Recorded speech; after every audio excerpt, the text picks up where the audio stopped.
Welcome back to the booth. We're gonna beat this water level because I'm tired of it. I am surprised we're still on World 2, to be honest. We're on World 3. Are we on World 3? Yes, this is World 3. It feels like we're on World 2. Ah! It's one of the, I don't know. I've lost track. Well, it's also because I haven't been beating levels, so my sense of progress is not as much as yours. Oh my gosh, what the heck with these guys, with the things, oh my gosh. You know, I'm not having a good time on World 3. So I mentioned to you earlier, maybe not, I think before we started recording, that the first time I played this was on the Super NES, right, on the All-Stars version. And again, like, I didn't really get past World 2, or even really, I think I just kind of got past World 1 and that was it. And so I never really went through this game. And so a few months ago, I kind of went through this game a little bit more. And I was really surprised by how much variety is in the level. Like, every level kind of isn't just like, you know, jump on this platform and jump on... Oh yeah, for sure. They're kind of their own puzzle games in a way. You can skip boom boom, yeah, you can do that. But they're definitely like, you know, they're themed. Like, that level is themed around those little throwaway guys. Some of those are themed around this big fish thing, which I don't believe ever make a return in the Mario franchise. Big Bertha? No, Big Bertha does, but I don't think the little spitty throw guys do. They do in Super Mario 3D World. Oh, do they? Yeah, they do. Okay. So I was surprised to see them in Super Mario 3. I was like, oh, hey, those little critters. It's the really annoying guys. Yeah. And, yeah, so I'm kind of... And also thinking about how this is like a NES game. Right. It's like, wow, this is so cool how... Oh, dude, I feel like this game was like revolutionary for its time. Yeah, because it's so much a step up from the original, too. It is, and it does a lot with not a whole lot more, you know? A couple color palette changes, a couple extra characters. But for the most part, like, even the sprites are very similar. It's so... Yeah, like, one of the things I really do like is whenever I see people do an LP of an old game or something, or even if I'm just reading an article about an old game, and it sort of highlights how it tells you, like, oh, this was for this system, and it's like, wow, like, it looks more like it's for the next generation, or even, I mean, this doesn't look like it's for Super Nintendo. This is not quite a Super but Nintendo, it's like, it's definitely like, oh, I can see where the sort of half step is. Like, you can kind of feel that this is, like, they have it has a map screen, right. It has definitely, I think a little bit better music. Oh yeah, well, it's not using. Is it still? I guess it is still using only the four tracks available for NES. Yeah, it's definitely has more the level. I've never even thought about that about how it only uses 4 tracks, but it's totally true. Yeah, that's crazy. They did a really good job. There was. And I can't remember the name of this game, so when I go back and edit this, I'll just put the name up on the screen. Yeah. But have you ever heard of the site Hardcore Gaming 101? Okay, it's a site that kind of basically looks at not even just old games, but just like games in general, and like they kind of write articles about it, and like, just why was this game good, why was it bad, right. What impact did it have. It's a good site. And there was one game for the NES, and it came out late in the console cycle, as the kind of more impressive games tend to do. And it sort of was like, here's why this game is amazing, and it linked to an LP that was very that sort of pointed out all the neat things about it. And it was like, wow, this came out on the NES. It had so many, like, the music was great, and one of the reasons was because it used it had a special chip inside the cartridge. Oh, it has kind of like how Star Fox had its own sort of special chip. Right, it had a polyphony chip into it. Yeah, and so I think it was one of the reasons why the game... I think it took a while for the game to get to other countries, because it was just expensive to manufacture the cartridge. Sure. But yeah, it was like a really great game, and it also had one of the neat things the LPer pointed out, and it was a text LP too, so I didn't have to hear the annoying voice. As you say, as we are the annoying voices. Yes. But it also had the neat thing where it was a game that had a lot of unique enemies that only appear once and never again, which is like kind of the sign of a really a really detail-oriented game, is when there's an enemy that only appears once and that's it, you never see him again. And you have to think like, okay, like someone created this enemy, like, did the concept art, made the sprite, Right. programmed the AI, whatever, just for like one screen of the game. Yeah. And there were a lot of cool details too in the game, and so That's cool. it was just I've never played the game before, I probably never will, but it was just, it's cool to like look at a game that really defies what you think a system's capable of. Yeah, absolutely. Well, I mean, I remember, was it God of War 2 was the last one on PS2? Mm-hmm. God of War 2 was great. It was a great game for the PlayStation 2.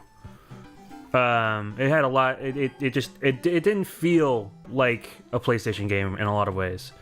So, yeah, you can totally do a lot if you just know how to optimize things. Wow, I didn't know that. If you don't move when they fall on you, it doesn't hurt you? Oh, you know what? It just restricts your movement. Oh.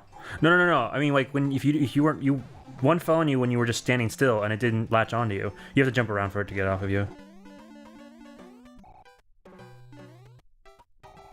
Although, now that I kind of think about it, going back to the discussion of like games that sort of almost just make the most of their system and kind of, I guess, transcend what this you think the system's capable of. Sure. Is there like a game like that for the previous generation, like for PS3, Xbox, that kind of was like, bam, this is. Like, I don't know if it's just we've been spoiled so much, or like it's possible that there's that. I think the differences are less noticeable, but I'm sure they're there. Right. I mean, one of the things that some people have said is that this generation, like, the reason they kind of have all these sort of gimmicks, like how PlayStation has their streaming button on their controller, or like, you know, this game we have a tablet. Right. Is because now it's gotten to the point where graphics have gotten so good that any improvements minimal, which that's true. I don't think that's complete. I don't think it's completely true. I think there's still some lot of cool things you can do with lighting and shading. Right. However, I will say it is getting to a point where graphics are less of a thing these days. Right. Where it's like it's still a selling point, but it's not as much of a selling point as it used to be. Yeah. Well, it's kind of like you look at PS3 footage compared to PS4 footage. Right. And, you know, it's better, but it's kind of like, well, is it a step up from... It's not the same leap from NES to Super NES. It's not the same leap from, you know, Genesis to Saturn, or, you know, 32-bit system. Right. I always thought that the screen looked like a sandwich that someone's taking a bite out of. Oh, that's like, it's a nice interpretation.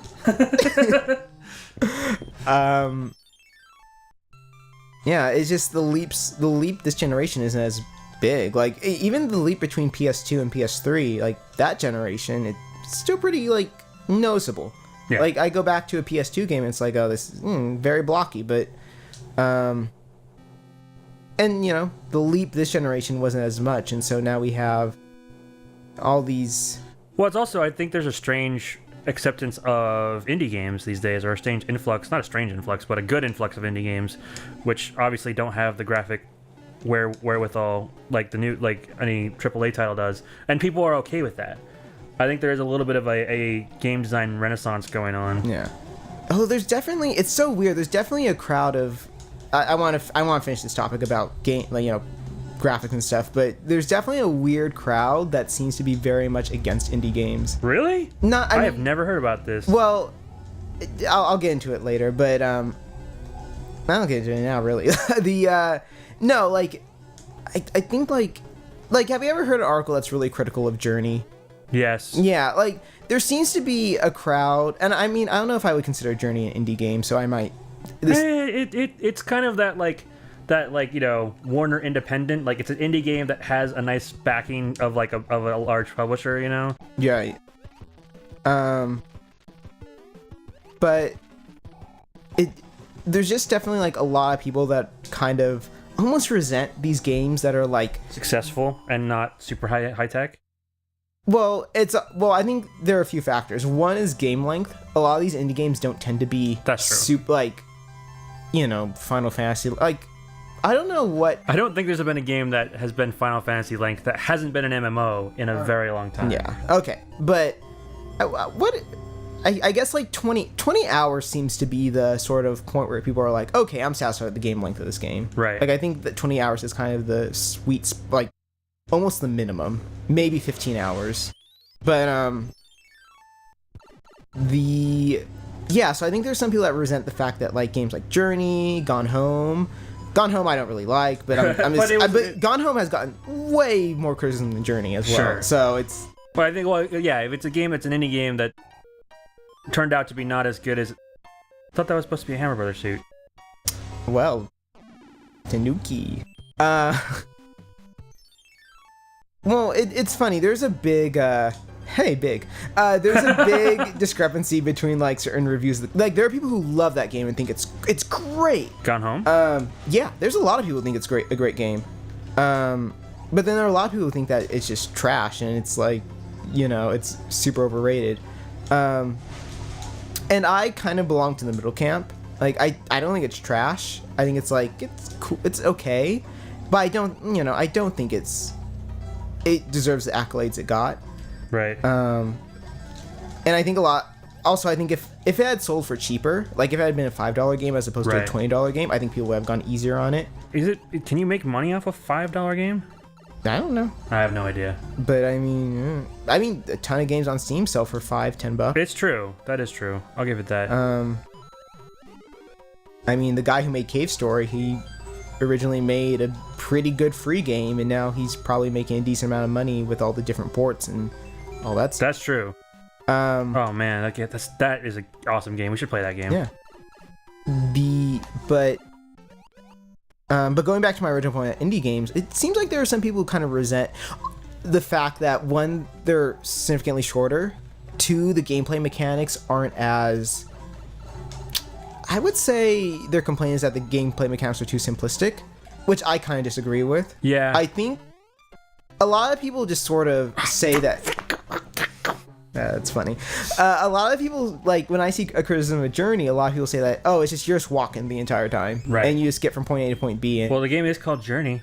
True. But I mean, hey, there are a lot of games that have the words Journey, Quest in them that That's true. require a lot of... I have all these items? You do. Oh, I never knew that. Yeah. It's... A lot of people will say that, oh, Journey had, like, no gameplay mechanics. Why couldn't this game just been a movie? It's basically just a 2-hour movie.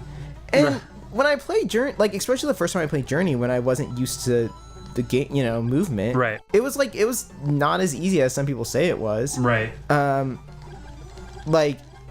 the other thing was that because of the multiplayer for that game, where it's sort of random, it makes you really pressured to control the character well, and like, because there's that flying mechanic, and like there are a lot of things in the game that alter that mechanic. Right. And it kind of really makes you need to learn those mechanics quickly and perform them efficiently and well. Sure. Because if you don't, you can lose track of your partner. Oh, easily. Like, I lost track. I remember the first time I lost my partner, like, it sort of felt like, oh man, like, we lost each other. I couldn't find him. Right.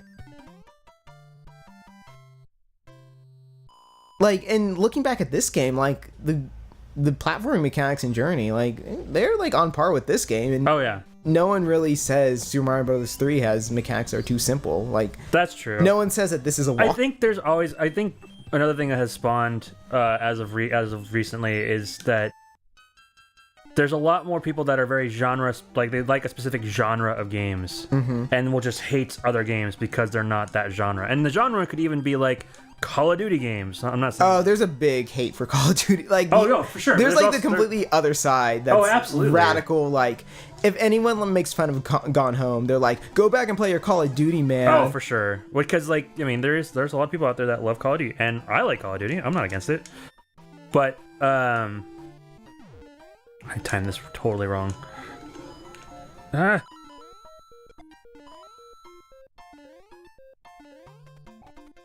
Oh, there you go. But, people will also, they're probably the other side as well, where people love Call of Duty and will just can everything else, They compare everything to Call of Duty. Like, Call of Duty becomes their middle ground. It's like, oh, it's not as good as Call of Duty. The graphics aren't as good as Call of Duty. Oh, like, you get the card game again. But that'll have to wait until next time in the VO booth because we're really long in this level. Oh, cool. Okay, next time we match more things. Now I'm doing it now.